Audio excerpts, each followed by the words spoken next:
Hey guys, how's it going? This is Waj from the MW Technology channel on YouTube, and in this video we're going to be taking a quick look at the Sigma 24mm f1.8 lens.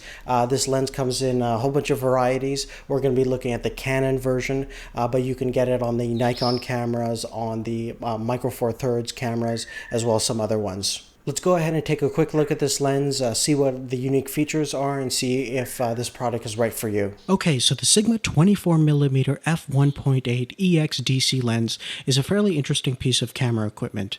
It's really great if you're interested in investing in lenses that'll be future-proof. So if you have like a T2i, T3i, 60D, and you want to upgrade maybe in the future as you get better and get more resources to full-frame cameras and more newer cameras that come out, this lens will work for both full frame and crop sensor cameras. And at this price point, it makes it really competitive compared to most of the lenses out there. Sigma has managed to make this lens fairly competitive compared to the other lenses that are out there with similar features. And of course, it has some weaknesses that we'll talk about, but they definitely give you a lot for your money, including a lens hood. One of the main things that this lens kind of excels at is in its macro feature. The nearest focus distance is only about 18 centimeters, which makes it great for getting real close to any kind of object and look at all the fine detail. When you're at this focus distance of 18 centimeters, you'll find that the depth of field is fairly shallow, which makes it great if you want to isolate whatever object from the background.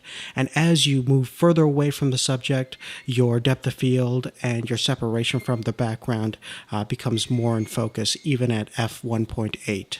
Just to give you an idea of how this lens kind of looks at different distances from a subject and how blurred the background could get, I thought it'd be an interesting idea just to take a look at some scenes where we illustrate this point. So the first scene over here, we're taking a look at the lens's closest focus distance, which is only about 18 centimeters, and we're just focused directly on Bumblebee's head. And you can see how narrow our depth of field is and how this will drastically change as we move Bumblebee further away from the camera. So in this shot, the distance between Bumblebee's head and the front element of the lens is only about 2 inches. Now the distance here is about 1 foot, and we have really good separation from the background. This lens has a really unique kind of bokeh effect, which is well illustrated at this focus distance. Now the distance from our subject in this shot is about 2 feet. Now this is 3 feet, and you can see how the background is now coming a little more in focus. Our distance from the subject in this shot is just about 4 feet.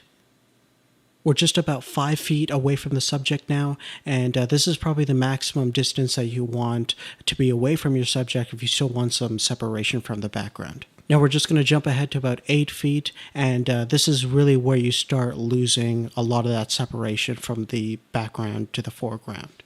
And finally, our last shot at 10 feet illustrates this point fairly well again, where our background and our foreground are all fairly well in focus. And the margin between infinity and 10 feet, the throw distance, is very, very minimal. So most of everything is going to be in focus over here if you're past 10 feet. Now, one thing to keep in mind when looking at this lens that it is designed for a full frame size sensor. That means that when we're looking at the same test shot on a full frame size sensor camera, you're going to see a huge difference in terms of field of view, which can make it a little more versatile when using in smaller spaces and trying to achieve that shallow depth of field, wide angle look.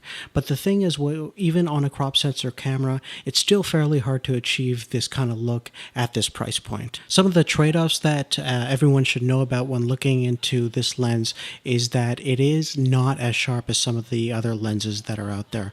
It is definitely comparable to the Canon 28mm f1.8 and the Sigma 30mm f1.4, but when looking at some of the Canon L series glass and the Nikon glass and even the Panasonic 20mm f1.7 pancake lens, it's definitely not as sharp as some of those lenses.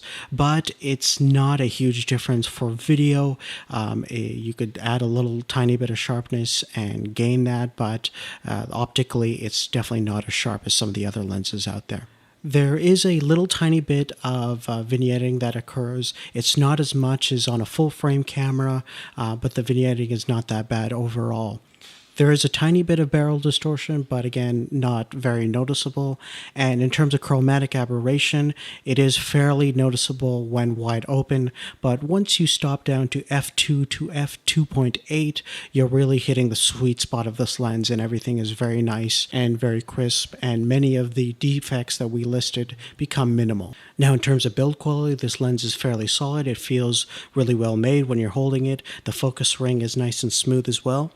It's made of rubber, plastic, and metal, and the only downside that I can find in terms of build quality is that when you pick it up and shake it, you can feel the internal elements move about. It's not a big deal for me, but it may cause some problems in the future. We'll have to see. Now, one of the biggest downsides towards this lens, and one of the most limiting factors of this, if you're into photos, is its autofocusing capabilities are fairly slow, and let me illustrate how loud the motor is.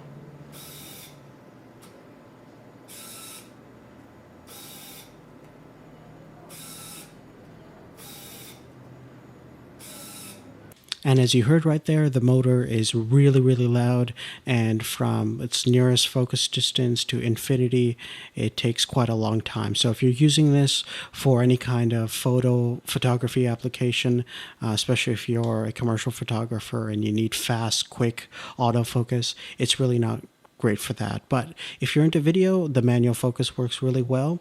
One thing that I should mention is that perhaps in future iterations of this lens, it will have a hypersonic motor, which Sigma makes for a lot of their other lenses out there, which is definitely a huge improvement from this focusing system in this lens. So the Sigma 24 f1.8 is really quite an amazing lens for the price and what you get and the performance.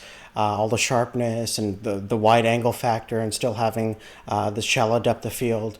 It makes it one of the best lenses that you can possibly get if you're on a budget, of course. Let me know what you think. If you have any questions about the lens, please let me know. Leave a comment down below. Rate thumbs up if you like this video, and we'll see you later. Take care.